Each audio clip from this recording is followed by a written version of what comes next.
Ассалаумағалейкум ағайын.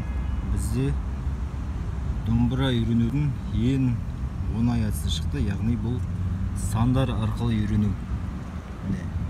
Тиімді әдісі қағазға дайындалып шықты. Қараңыздар, міне оңай әдіспен үйрене аласыздар. Қазір ішін ашып көрсетемін. Домбыра үйренудің тиімді әдісі сандар арқылы үйрену. Яғни тек сандарды санап табасыздар. Үстіндегі санды үстінен, астындағы санды астынан басасыздар домбыраның ішегіне. Қағысы төменге, жоғарыға. Қазақ осы әннің алғашқы жазылған, алғашқы жаңағы қазақ осы әні.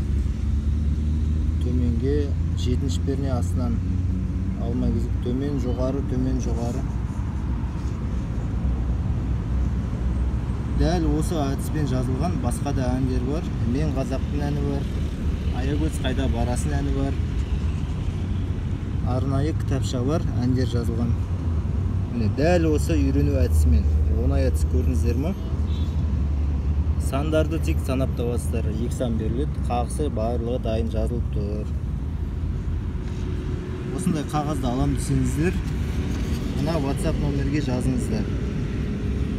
776 769 2807. Ал домбыраны үйреніп алыңыздар.